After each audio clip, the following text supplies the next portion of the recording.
آج کے بعد انشاءاللہ شرک کے قریب جاؤ گے؟ بدعات کے قریب جاؤ گے؟ اللہ ہم توبہ کرتے ہیں شرک سے بھی، اللہ ہم توبہ کرتے ہیں بدعات سے بھی۔ نبی کریم صلی اللہ علیہ وسلم کا طریقہ یہی ہمیں نجات اور ہمیں کامیابی کے راہوں پہ لے جا سکتا ہے۔ اس کے علاوہ کسی اور کا طریقہ ہمارے لیے قابل حجت، قابل دلیل، یا وہ نمونہ یا قدوہ یا آئیڈیل ہمارے لیے کسی کا عمل نہیں ہو سکتا ہے۔ نبی صلی اللہ علیہ وسلم، آپ کے صحابہ نے جس طرح نبی کو دیکھ کر کے عمل کیا ہے، جس طرح قرآن و سنت کو انہوں نے سمجھایا، عمل کیا ہے، وہی طریقہ ہمیں اپنانا ہے۔ اسی کو سنت کہا جاتا ہے، اور جو اس کے اپوزٹ ہے اس کو بدعت کہا جاتا ہے۔ بدعت کا مطلب ہوتا ہے دین کے اندر، سنو غور سے، دین کے اندر کسی نئی بات کا اضافہ کرنا اس نیت سے کہ اس میں اجر و ثواب ہے، یہ خیر ہے، اس یہ بھلائی ہے، یہ بہت بڑا گناہ ہے۔ یہ بھی بڑے گناہوں میں بڑا گناہ ہے۔ اسی کو بدعت کہا جاتا ہے۔ اس کو کیا کہا جاتا ہے؟ بدعت۔ نئی چیزیں بھی دین کے اندر۔ اب کوئی آپ سے کہے اچھا تو پھر یہ مائک میں تقریر کرنا بھی بدعت دین۔ بعض لوگ آپ کو الٹی گنگا بہاتے بہلاتے، کہتے ہیں اپنے من سے تعریف مولوی کرتا ہے کیا؟ ہر نئی چیز کو بدعت کہتے ہیں۔ ہر نئی چیز کو بدعت نہیں کہتے۔ دین کے اندر کسی نئی بات کو ایجاد کرنا کس نیت سے؟ کیا سمجھ کر؟ بولو۔ ثواب سمجھ کر کرنا، خیر سمجھ کر کرنا کہ اللہ تعالیٰ اس کے اوپر اجر دے گا، ثواب دے گا، یہ کیا ہے؟ بولو، بدعت ہے۔ جیسے مثال کے طور پر محرم کا کھچڑا بنانا، تعزیہ بنانا، تیجا کرنا، قرآن خوانی کرنا، دویم کرنا، سویم کرنا، برسی کرنا، اور بولو 40واں کرنا، اور عید میلاد النبی بنانا، برتھ ڈے بنانا اپنا بھی حرام ہے۔ یہ سب ہاتھ میں کالے پیلے دھاگے باندھنا، یہ تو شرک میں آئے گا۔ اور بتاؤ، شب برات کے حلوے مانڈے جاگنا، رت جگا کرنا۔ آپ لوگ نہیں جانتے ہیں تو جانو، کبھی برائی کو جاننا بھی ضروری ہے، کبھی اس برائی کو مٹھائی سمجھ کے کھا جاؤ۔ جانو گے نہیں تو پھر گندی چیز کو مٹھائی سمجھ کے کھا گئے تو پھر گناہ کس کا ہوگا؟ برائی اس لیے جاننا چاہیے تاکہ اس برائی سے بچا جائے۔ ایک مولوی صاحب کسی سینما ہال میں بیٹھے تھے۔ پہلے سینما ہال ہوتا تھا نہیں، اب تو آپ کی مٹھیوں میں سینما ہے، استغفر اللہ۔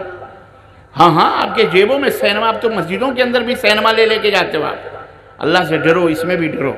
مولوی صاحب سینما ہال میں پکڑے گئے، کہنے لگے مولوی تو سینما ہال میں تم آئے ہو، اتنا بڑا گناہ، تمہارے پیچھے تو نماز حرام۔ کہا بیوقوف آدمی، کیسی بات کر رہا؟ کہا پھر سینما ہال میں کیوں آئے؟ کہا نالائق تو کیوں آیا؟ کہا ہم تو دیکھنے آئے۔ تو بولے میں اس لیے آیا ہوں، دیکھوں گا نہیں تو یہ برائی تجھے بتاؤں گا کیسے کہ یہ بری ہے، تو میں اس لیے آیا ہوں۔ تو ایسے بھی لوگ ہوتے ہیں بہرحال۔ تو یہ بدعت کو بھی جاننا ضروری ہے، شرک کو بھی جاننا ضروری ہے تاکہ اس سے بچا جائے، تاکہ اپنے بچوں کو اس سے بچایا جائے۔ کوئی آپ کو بیوقوف بنا کر، الو بنا کر، دین بتا کر، جیسے آج کل دین بتا کر کے لوگ چادر چڑھاتے ہیں، پھول چڑھاتے ہیں، مسجدوں میں قرآن خوانیاں، گھروں میں قرآن خوانیاں، بچہ بیمار تو قرآن خوانی، کوئی مر گیا تو قرآن خوانی، گھر نیا بنا تو قرآن خوانی، ہے کہ نہیں؟ اور قرآن خوانی اب آپ منع کرو گے تو کہیں گے اچھا تم قرآن سے منع کر رہے ہو، سمجھ رہے ہیں؟ منع کریں گے تو آپ کو کہیں گے مر گیا مردود، نہ فاتحہ نہ درود۔ اس طرح کے آپ کو تانے دے کے لوگوں کو بھٹکائیں گے۔ تو آپ کو جاننا ضروری ہے کہ یہ بدعت ہے۔ وَكُلُّ بِدْعَةٍ ضَلَالَةٍ، ہر بدعت گمراہی ہے۔ وَكُلُّ ضَلَالَةٍ فِي النَّارِ، اور ہر گمراہی جہنم میں لے جانے والی ہے۔ اس لیے اپنے عمل کو سنت رسول صلی اللہ علیہ وسلم کا پابند بناؤ، بدعت سے اپنے عمل کو ناپاک نہ کرو۔ کوئی اگر کہے کہ اچھا ہی کام ہے، اگر ہم نے کر لیا تو کون سا برا کیا، تو آپ ان سے کہہ دیں اگر یہ اچھا ہی ہے تو کیا یہ نبی صلی اللہ علیہ وسلم کو ہمارے پتہ نہیں تھا؟ اگر یہ عمل اچھا ہے تو کیا ہمارے نبی کو پتہ نہیں تھا؟ تم کو کیسے پتا چلا یہ اچھا ہے؟ ہمارے نبی نے تو کیا نہیں. تم کو کیسے پتا چلا کہ اللہ اس سے راضی ہوتا ہے, اللہ یہ خوش ہوتا ہے, یا اس عمل پر اللہ تعالیٰ اجر و ثواب دیتا ہے؟ نمبر 1. نمبر 2, آپ اسے کہیں اللہ تو کہتا ہے کہ میرے نبی, میں نے اسلام کو مکمل کر دیا, دین مکمل ہو گیا, اس میں کوئی کمی نقص موجود, کمی موجود نہیں ہے. اب یہ جو تم نئی بات کا اضافہ کر رہے ہو تو گویا تم یہ مان رہے ہو کہ یہ بھی دین میں تھا, پر یہ کمی رہ گئی تھی, یہ کمی ہم نے اس میں, ہاں سمجھ میں بات آئی کہ نہیں آئی؟ تو یہ دوسرا جرم ہوا. تیسرا, اللہ کے نبی صلی اللہ علیہ وسلم کے اوپر تہمت کہ اللہ کے نبی کو پتہ ہی نہیں تھا کہ یہ دین ہے اور تمہیں پتہ ہو گیا, یا اللہ کے نبی کو پتہ تھا لیکن امت کو انہوں نے بتایا ہی. تو سوچو یہ کتنا بڑا کفر ہو رہا ہے. تو بدعت. چوتھی چیز یہ ہے کہ حضرت شاہ ولی اللہ محدث دہلوی فرماتے ہیں, جو بہت بڑے محدث ہندوستان کے ہیں, بھارت کے, جن کے واسطے سے حدیثیں ہندوستان میں پھیلی, وہ فرماتے ہیں کہ ہمارے نزدیک 100 دفعہ زنا کر لینا, غور سے سنو, 100 دفعہ زنا کر لینا یہ بہتر ہے ایک بدعت کے ایجاد کرنے سے. کہا گیا امام کیوں؟ کہا اس لیے کہ ایک زناکار, اسے چوری کرنے والا زناکار, بدکار, اسے توبہ کی توفیق ہو جاتی ہے, لیکن بدعتی کو توبہ کی توفیق نہیں ہوتی. کیوں؟ زناکار اسے ثواب سمجھ کر کے زنا نہیں کرتا, وہ جانتا ہے یہ حرام ہے. شراب پینے والا جانتا ہے یہ حرام ہے, چوری کرنا جانتا ہے, اسے توبہ وہ کر لیتا ہے آج نہیں تو کل. یہ جو بدعتی ہوتا ہے یہ اسے دین سمجھ کے کرتا ہے, اس لیے یہ کبھی توبہ نہیں کرتا, حجت کرتا ہے, بحث کرتا ہے, لڑتا ہے. اس لیے یہ بڑا گناہ ہے, یہ بھی بڑے گناہ ہے. تو بدعت سے اپنے اعمال کو پاک و صاف کرو. شادی بیاہ ہو یا مسجدیں بنانا, مسجدوں میں یا دین میں, نماز میں, کہیں بھی اذانوں میں, جیسے اب اذان سے پہلے بہت ساری جگہوں پر الصلاۃ والسلام علیک یا رسول اللہ, بہت سارے پڑھتے, کہتے جی یہ تو اچھی چیز ہے. ارے اچھی چیز تھی تو میرے نبی نے کیوں نہیں بتائی بھائی؟ تجھے کیسے معلوم ہوا یہ اچھی ہے؟ سمجھ میں بات آئی؟ اس لیے یہ بدعت ہے, اور ہر بدعت, کوئی بدعت حسنہ نہیں ہوتی, ہر بدعت گمراہی ہے, اور ہر گمراہی جہنم میں لے جانے والی.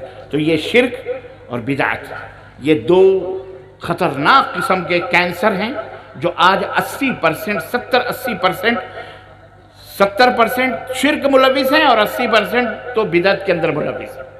مسلمان وہ انڈیا کے ہوں, بنگلہ دیش کے ہوں, کہ پاکستان کے ہوں, ملوث ہیں. اللہ انہیں ہدایت عطا فرمائے, اللہ انہیں سمجھ عطا فرمائے, اللہ ان کے مولویوں کو, مفتیوں کو سمجھ عطا فرمائے. اللہ تعالیٰ ان کی تمام ان کے جتنے بڑے سے بڑے ہیں سب کو اللہ سمجھ عطا فرمائے, اور اللہ انہیں ہدایت عطا فرمائے. اللہ سب کو کتاب اللہ اور سنت رسول پہ چلنے والا بنائے, اور اللہ ہمیں اپنے ایمان میں تقوی, پرہیزگاری, پس سمجھے کہ نہیں سمجھے پرہیز کا مطلب؟ بولو سمجھے کہ نہیں سمجھے؟ آج کے بعد انشاءاللہ شرک کے قریب جاؤ گے, بدعات کے قریب جاؤ گے. اللہ ہم توبہ کرتے ہیں شرک سے بھی, اللہ ہم توبہ کرتے ہیں بدعات سے بھی, اللہ ہم توبہ کرتے ہیں تمام خطاؤں گناہوں سے بھی. اے اللہ ہم سب کے خطاؤں اور گناہوں کو معاف فرما دے مولا. اے اللہ ہمیں جنت الفردوس میں اپنے نبی کی شفاعت عطا فرما مولا. اپنے نبی کے جھنڈے کے نیچے کھڑے ہونے کی توفیق عطا فرما مولا. اے اللہ ہمیں اپنے نبی کے ہاتھوں سے کوثر کے پیالے عطا فرما مولا, آب کوثر عطا فرما مولا. اے اللہ ہمیں اپنے نبی کے جھرمٹ میں رہنے کی توفیق عطا فرما, صحابہ کے ساتھ رہنے کی, اپنے امام حضرت محمد الرسول اللہ صلی اللہ علیہ وسلم کے ساتھ رہنے کی توفیق عطا فرما. اے اللہ ہمیں جو بیمار ہیں انہیں شفا یابی عطا فرما. ہمیں ہماری مائیں, بہنیں, بیٹے, بیٹیاں, ہمارے بچے, نوجوان, بوڑھے, جتنے بھی بیمار, اللہ سب کو شفائے کامل عاجل عطا فرما. اے اللہ ہم میں جو ضرورت مند ہیں ان کی جائز ضرورتوں کو پوری فرما دے مولا. اے اللہ جو قرض دار ہیں اللہ ان کے قرضوں کو غیب سے پوری فرما دے مولا. اے اللہ جو انتقال کر چکے انہیں کروٹ کروٹ جنت نصیب فرما مولا. اے اللہ تو اس وقت آسمان دنیا پہ نزول فرما کر کے پوری دنیا کو یہ آواز دے رہا ہے کہ بار الہ ہے کوئی مانگنے والا جسے میں عطا کروں, ہے کوئی معافی چاہنے والا جسے معاف کر دوں. اے اللہ ہم سب اپنے چھوٹے بڑے ظاہری باطنی اندرونی تمام گناہوں سے ہم اے اللہ تجھ سے توبہ کرتے ہیں۔ اے اللہ ہمارے گناہوں کو معاف فرما دے مولا۔ اے اللہ ہمارے ماں باپ کی گردنوں کو جہنم سے آزاد فرما دے مولا۔ اے اللہ ہماری گردنوں کو جہنم سے آزاد فرما دے۔